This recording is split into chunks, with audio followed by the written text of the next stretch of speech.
তুমি কোথায় ছিলা? আল্লাহ তাআলা বলেন তুমি পৃথিবীর জমিনের আগে আসার আগে তুমি ছিলা মৃত্যু।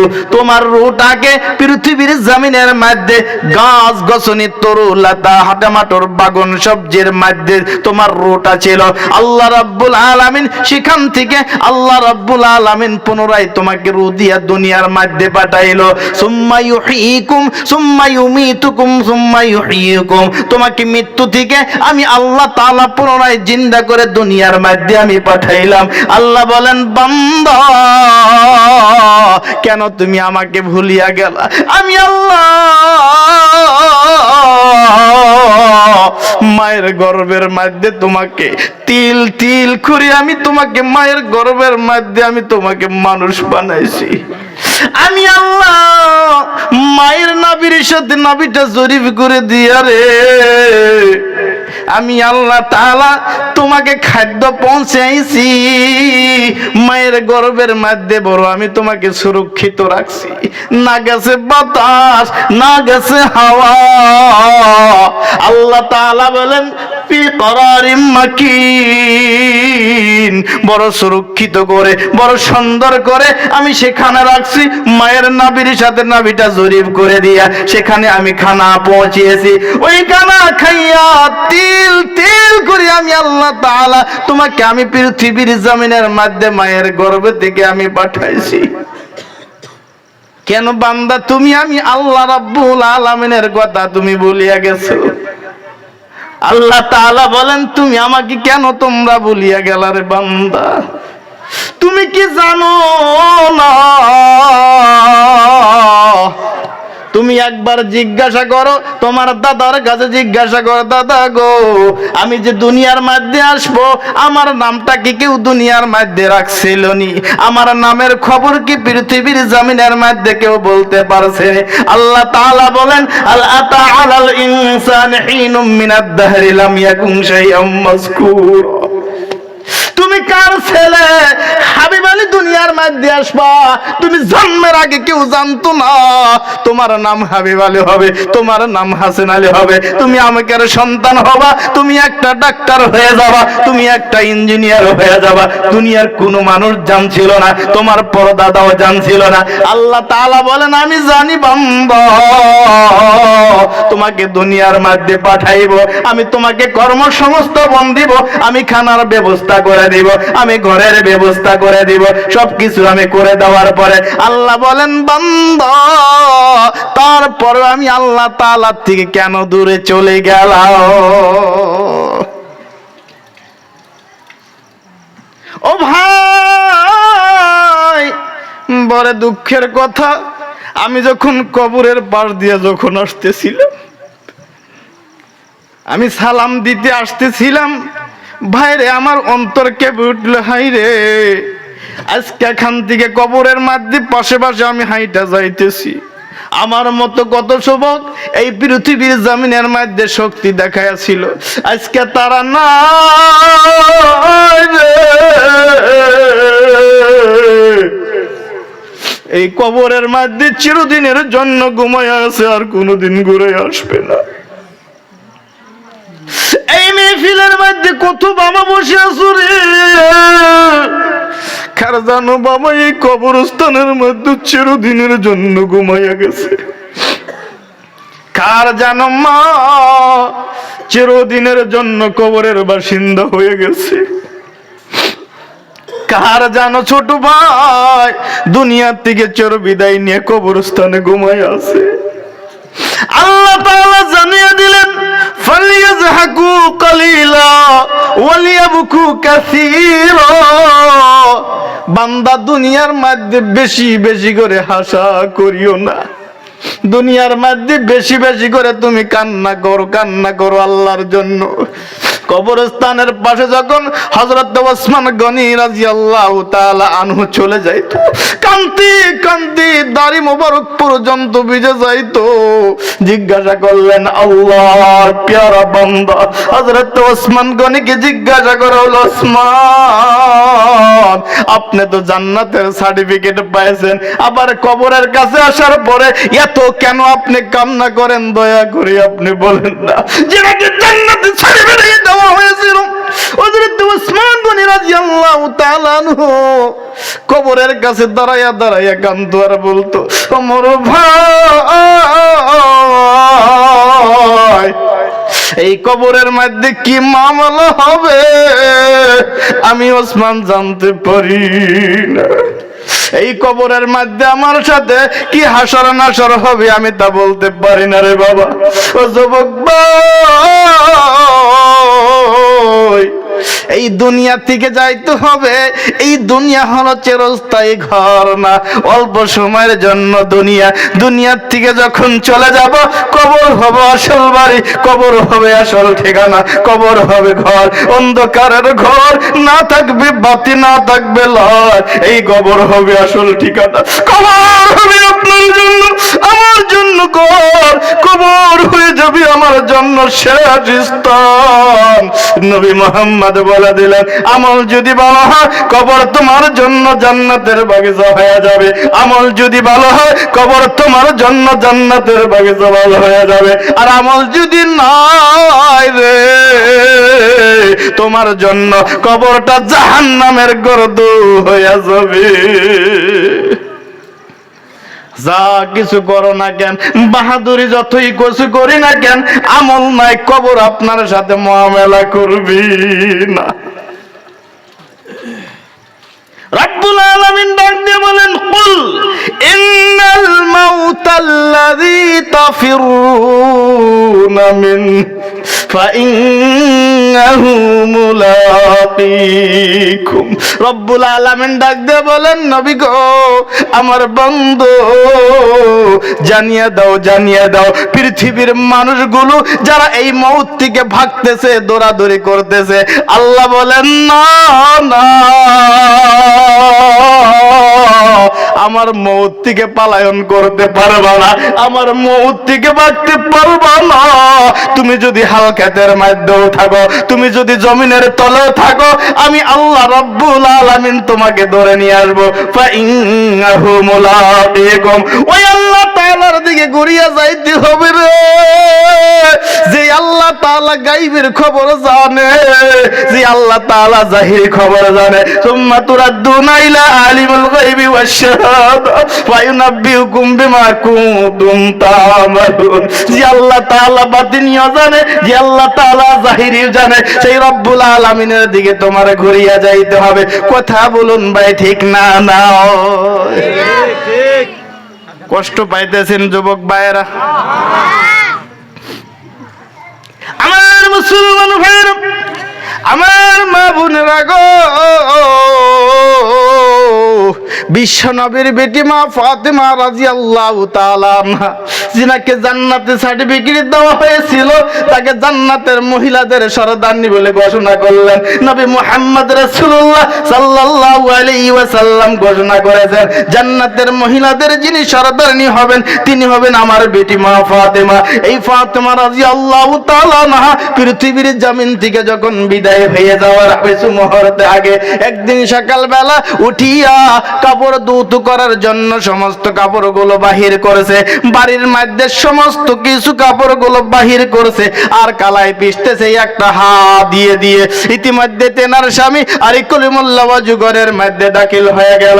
যায় দেখে তেনার বিবি ফাতেমা রাদিয়াল্লাহু তাআলা আনহা দুটা নয়নের পানি, চোখের পানি সরাইয়া সরাইয়া কাঁদতেছে, আর কাপড় ধৌত করতেছে, পানি গরম করতেছে, আর কালাই বেশে এইভাবে করে পেশা করতেছে।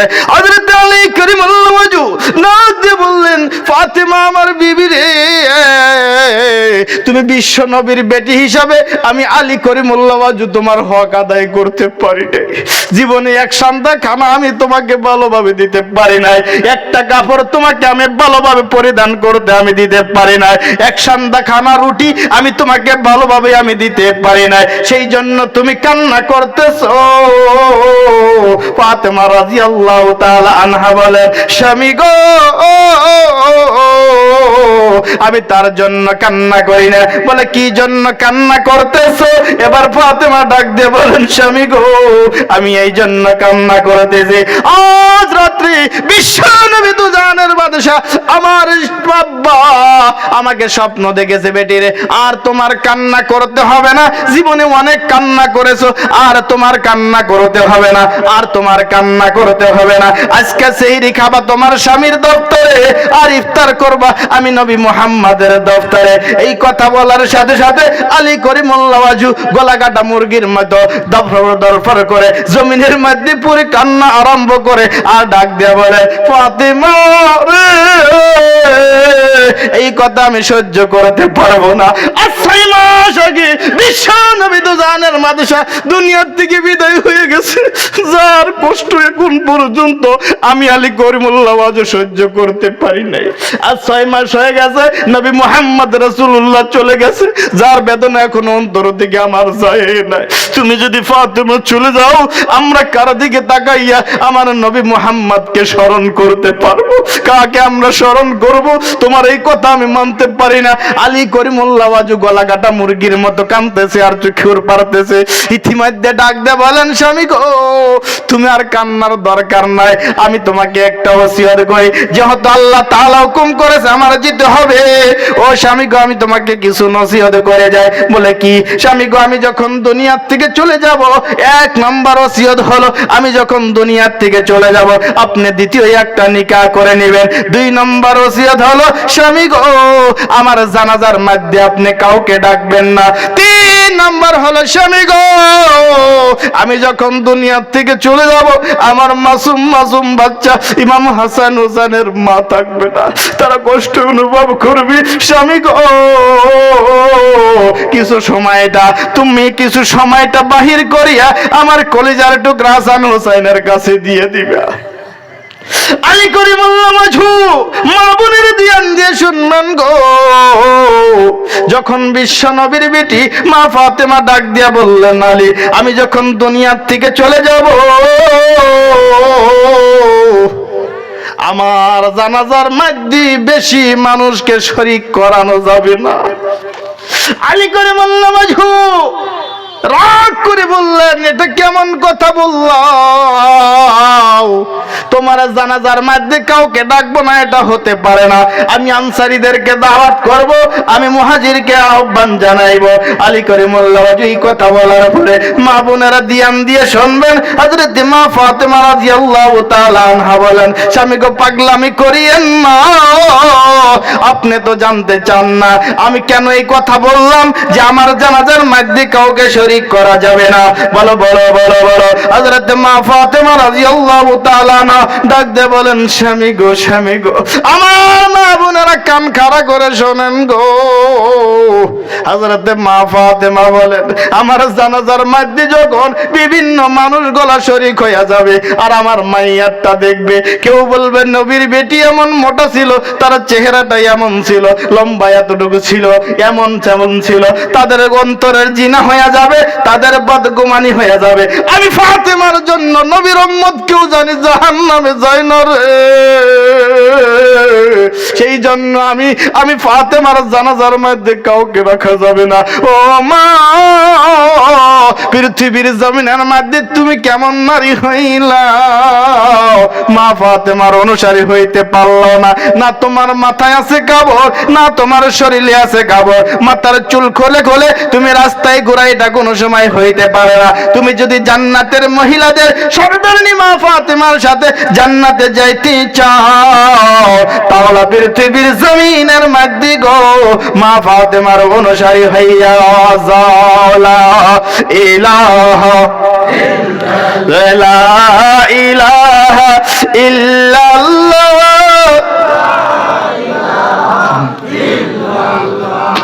লা ইলাহা ইল্লাল্লাহ লা ইলাহা ইল্লাল্লাহ লা ইলাহা ইল্লাল্লাহ লা ইলাহা ইল্লাল্লাহ মুহাম্মাদুর রাসূলুল্লাহ সাল্লাল্লাহু আলাইহি ওয়াসাল্লাম। বাবার কিছু টাইম দেওয়া যাবে নি? কিছু টাইম দেওয়া যাবে নি? আধা ঘন্টা টাইম একবার জোরে বলেন লিল্লাহি তাকবীর, আওয়াজ দিয়ে বলেন লিল্লাহি তাকবীর। আমার মুসলমান ভাইয়ের, বিশ্ব নবীর বেটি মা ফাতেমা রাদিয়াল্লাহু তাআলা আনহা ইতিমধ্যে স্বামীর সাথে কথা বতা বলতেছে। ইতিমধ্যে তেনার মাসুম মাসুম বাচ্চা ইমাম হাসান হোসেন ঘরের মধ্যে দাখিল হয়ে গেল। জায়গা দেখে ঘরের মধ্যে মার দিকে তাকায়া দেখে রে, মায়ের চোখের পানি জর জর করে পড়তেছে। বাবার দিকে তাকায়া দেখে বাবার চোখের পানি জর জর করে পড়তেছে। শিশু বাচ্চা যদি মা কান্দে, শিশু মার কান্দা দেখে বাচ্চাগুলো কান্দে দেয়। মা ফাতেমা কান্না করতেছে, বাবার কান্না দেখে দেখে ইমাম হাসান হোসেন ছোট ছোট বাচ্চা জান্নাতের যুবকদের সর্দার, তারা দুটো চোখের পানি ছিঁড়ে ছিঁড়ে কান্না আরম্ভ করে দিয়েছে। মাকে বলে, মা গো কেন কান্দো, দয়া করে বলো না। বাবা তুমি কান্দো কেন বলো না।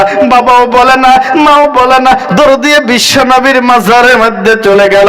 কবরে যায় বলতেছেন, না মা আমার কান্দে, বাবা আমার কান্দে, কেউ কিছু বলে না।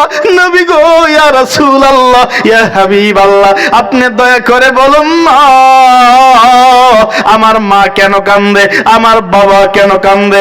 এবার নবী মুহাম্মদ রাসূলুল্লাহ সাল্লাল্লাহু আলাইহি ওয়াসাল্লাম কবর থেকে আওয়াজ দিল, হাসান হোসেন রে, আমি নবীর কবরে আবার আসতে পারবো, কিন্তু তোমার মা দুনিয়ার থেকে চলে যাবে রে, আর জীবনে মার ছায়া আর তুমি পাইবা না। ওসিয়ত করে যখন চলে আসলো, আসে রেখে মা চির বিদায় দুনিয়ার থেকে নিছে। ভাইরা আমার, বন্ধুরা এবার কফন পরাইয়া দফন করার জন্য নিয়ে যাবে। কফন পরালো, দফন করার জন্য নিয়ে যাবে। সেই যখন একজন মুরব্বী সাহাবী যার নাম ছিল আবু যার গফফারী রাদিয়াল্লাহু তাআলা আনহু হাঁটতে পারে না। যখন শুনেছে বিশ্ব নবীর বেটি মা ফাতেমা দুনিয়ার থেকে বিদায় হয়েছে, মুরব্বী সাহাবী ছিলেন, হাঁটতে পারে না। হাঁটে হাঁটে আসে আর বলে, নবী গো আজ 6 মাস হয় তুমি দুনিয়ার থেকে চলে গেছো, তোমার বেটি ফাতেমা চলে যায়, আমি কার দিকে তাকায়া থাকবো গো। বিশ্ব নবীর বেটি মা ফাতেমাকে চারজন কান্দে দিয়ে কবরের দিকে নিয়ে যায়। কবরের কাছে নিয়ে যাইয়া, কবরের কাছে নিয়ে যাইয়া আবু যার গফফারী বড় আবেগীন হইয়া কবরের মধ্যে হাত রাখিয়া বলেন, হে কবর, হাজা বিনতু রাসূলিল্লাহ, হাজা যাওজাতুন আলিয়্যিন, হাজা উম্মুল হাসানাইন, সাইয়্যিদাতুন নিসাই আহলিল জান্নাহ। কবর রে, এটা কি কার মাইয়াত নিয়ে আসছি তুমি কি জানো নি? কবর তুমি বলো, এটা কি কোন সাধারণ মানুষের জানাজা নিয়ে আসছি মাইয়া, তুমি কি কবর তুমি জানো নি? বাইরা রে, খবর থেকে আওয়াজ দিয়ে দিল, লাইসা হাসাবিন ওয়া নাসাবিন। কবর এবার আওয়াজ দিয়া দিল, আবু যার রে, এখানে কোনো খানদানের পরিচয় হবে না। কার খানদানি ইঞ্জিনিয়ার ছিল এখানে পরিচয় দিলে হবে না, কার খানদানে ব্যারিস্টার ছিল এখানে পরিচয় দিলে হবে না, কার খানদানে ইঞ্জিনিয়ার ছিল পরিচয় দিলে হবে না, কার খানদানে মুফতি ছিল ওখানে পরিচয় দিলে হবে না, কার খানদানের মধ্যে টাকা ছিল পরিচয় দিলে হবে না। কবর বলে দিলেন, আবু যার রে, আমি কবর অপেক্ষা আছি, আমল যদি ভালো হয় আমি কবর তার জন্য জান্নাতের বাগিচা হয়ে যাব। একবার চিল্লাইয়া বলা যাবে নি ভাই সুবহানাল্লাহ।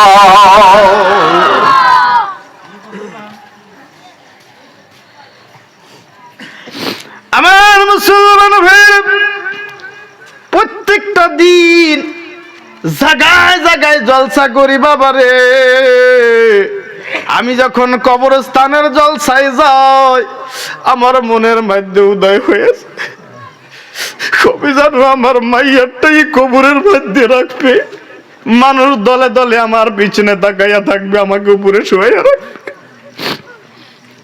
কবে জানে মসজিদের মাইকে এলান হয়ে যাবে, হাবিব আলী নয়, গ্রামের মানুষ দলে দলে আসবে, চিরদিনের জন্য শেষ দেখাটা একবার দেখাইয়া দাও। আদরের সন্তানগুলো কানবে, মা গো জীবনে কত ঘুমাইছাও, রাত্রে পেশাব লাগলে একবার ডাক দিলে তুমি উঠে গেছো, আজকে কত ডাকি মা তুমি আওয়াজ দাও না।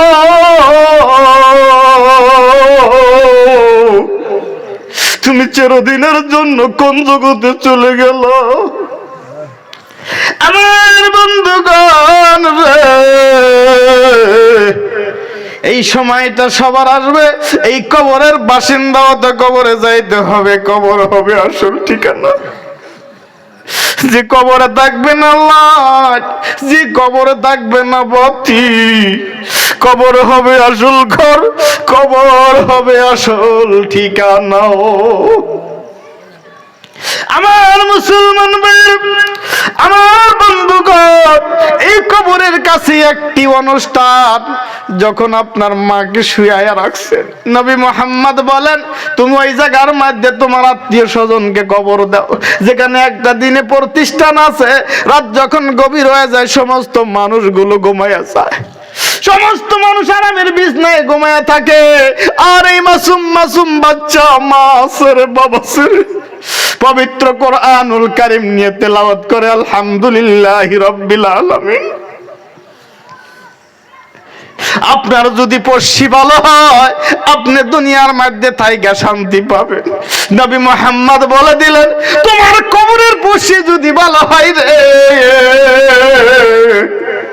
তাহলে তোমার কবরের মধ্যে তুমি থাইকা বড় আরাম পাওয়া যাবা। যারা বড় ভাগ্যবান, এই জায়গার মধ্যে কবরস্থান পাশে কোরআন তেলাওয়াত হয়, কোরআন তেলাওয়াতের সবটা এই কবরের মধ্যে আমার আল্লাহ পৌঁছায় দেয়। কোন সুবহানাল্লাহ। আমার মুসলমান ভাইরা, বাবার পাগল মার পাগল লম্বা করব না, এই মাদ্রাসার জন্য কবরস্থানের কার জানো বাবা ঘুমায় আছে, অল্প হাত উঠায় আমাকে দেখাবেননি। কার বাবা এখানে আছে, কার মা এখানে আছে, কার বাবা এখানে আছে? আয় আল্লাহ, এই অনুষ্ঠান থেকে তোমার কাছে ডাক দিয়া বলি, পাশে কবরস্থান বাবা ঘুমায় আছে, সন্তানের চোখের পানি দেখে তুমি তার কবর আযাবকে তুমি মাফ করিয়া দাও। আমার মুসলমান ভাইরারে, এই পবিত্র কোরআনুল কারীমের উসিলা করে আল্লাহ তাআলা এই কবরস্থানটাকে সময় সময় কোরআনের তেলাওয়াত যখন যেখানে যাবে, আল্লাহ তাআলা ওই মুহূর্তের টাইমে আমার আল্লাহ কবর আযাবকে বন্ধ করিয়া দেয়। কোন সুবহানাল্লাহ। তাহলে এবার বলুন ভাই সবাই, তাহলে কোরআনের শিক্ষাটা এখানে জিন্দা রাখা দরকার আছে কি না? আছে না ভাই? আছে না নাই? তাহলে এই কোরআন শরীফের শিক্ষা প্রতিষ্ঠান জিন্দা রাখার জন্য আপনাদের মধ্য থেকে রে বাবা কে আছেন রে বাবা, আমাকে অন্তর খুলে বলবেন হুজুর আমার কোনো ডিমান্ড নাই, হুজুর আমি এই কোরআনের জন্য, আমার বাবা ঘুমায় আছে, আমি তার জন্য, আমার নিজের জন্য আমি যখন মরে যাব আল্লাহ যেন ইমানের সহিত মৃত্যু দিয়ে দেয়। এই মেহফিলের মধ্যে কোনো বাবা আসেননি, আপন ইচ্ছায় বলবেন হুজুর আমি 5 থেকে 10,000 টাকা আমি এই দিয়ে দিব। আপনাদের মধ্য থেকে কোনো বাবা আসেননি যে হুজুর আমি 5,000 টাকা এই মাদ্রাসার জন্য দান করে দিব, যাতে করে আমি যখন চলে যাই আমার কবরটা যেন আল্লাহ তাআলা জান্নাতের বাগিচা বানাইয়া দেয়। আমার মা চলে গেছে, আমি 5,000 বা 10,000 টাকা আমি দান করে দিলাম, যাতে করে আমার বাবার কবরটা জান্নাতের বাগিচা হয়ে যায়। এই মেহফিলের মধ্যে সর্বপ্রথম কোনো বাবার পাগল মার পাগল কবরে আযাব দিকে ভয় করে কোনো বাবা আসেননি, সর্বপ্রথম মাত্র 5,000 থেকে 10,000 টাকা দান করে দিবে। আমি আল্লাহর কাছে বলবো প্রভু গো, যারা আসবে আসেন, এদিকে আসেন। আয় আল্লাহ, যারা দান করবে কবরের জন্য, আল্লাহ তুমি তেনার কবরটাকে জান্নাতের বাগিচা বানায়া দিও। বলেন আমিন। আসি আসেন, মুসাফা করেন। আসেন আসেন বাবা, আসেন আসেন আসেন। কি নাম? এদিকে আসেন, মুসাফা করেন। মা আসেনি, বাবা আসেনি? আয় আল্লাহ, হায়দার আলীর মার প্রতি অনেক ভালোবাসা প্রভু গো, তুমি তেনার শেষ সময়, মায়ের শেষ সময়, মায়ের মাইয়াটা কান্দে করে করে কবরস্থান রাখার জন্য তুমি তৌফিক আতা করে দিও। আয় আল্লাহ, বৃদ্ধা বয়স পর্যন্ত মার খেদমত করার জন্য তুমি তৌফিক আতা করে দিও। বলেন আমিন। কত হাজার? 5,000 টাকা আল্লাহ কবুল করে নাও। আল্লাহ হায়াত বাড়ায় দাও, পৃথিবীর জমিন থেকে বালা মুসিবত দূর করে দাও। আল্লাহ নেককার বানায়া দাও। বলেন আমিন। আরেকজন কে আছেন? বর্ষা মোল্লা। মাশাআল্লাহ। মা আসেনি, বাবা আসেনি? রব্বুল আলামিন, আসো আসো। রব্বুল আলামিন বর্ষা মোল্লার জন্ম দুঃখনি মা পৃথিবীর জমিন থেকে চলে গেছে, আর দুনিয়ার মধ্যে আর তো বাবার ঘুরাইয়া পায় না। রব্বুল আলামিন এই যুবকের জন্য দোয়া করি, তেনার মার কবরটাকে তুমি জান্নাতের বাগিচা বানাইয়া দাও। রব্বুল আলামিন, একজন মানুষ যত কঠোর হতে পারে, কিন্তু মা এমন মায়ার জিনিস, মার কথা মনে হইলে কলিজায় মানে না, দরবার করে কান্না আরম্ভ হয়েছে। আয় আল্লাহ, তুমি তেনার মার কবরটাকে জান্নাতের বাগিচা বানাইয়া দাও, তেনার মার কবরটাকে ফুলচেরাতের বাগিচা বানাইয়া দাও। বলেন আমিন। আবিদ বানায় খোদা, জাহিদ বানায়, এই দানের ওসিলাই মওলা জান্নাত নসিব করিও। কি মকসুদ দান করলো মাবুদ তাহা জানি না, এই দানের উসিলাই মওলা পৃথিবীর জমিনের মধ্যে আমলদার বানাইয়া, ইমানদার বানাইয়া, কবরের বাসিন্দা বানাইয়া দিও। বলেন আমিন। 3 নম্বর কোন ব্যক্তি আছেন রে বাবা 5,000 টাকা দেনেওয়ালা? কোন ব্যক্তি আছেন? দেরি করবেন না বাবা, 5,000 টাকা দিয়ে দিবেন।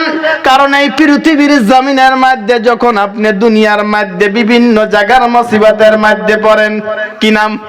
কি নাম বাবা? মা আসেনি, বাবা আসেনি? নারে তাকবীর। কবি বলেছেন, মা মরলে মা পাওয়া যায়, যদি ঘরে মেয়ে সন্তান জন্ম হয়, বাপ মরলে বাপ পাওয়া যায়, যদি ঘরে ছেলে সন্তান জন্ম হয়, ভাই মরলে ভাই পাওয়া যায় না রে, কোথায় পাবো রে আমার দরদি ভাই?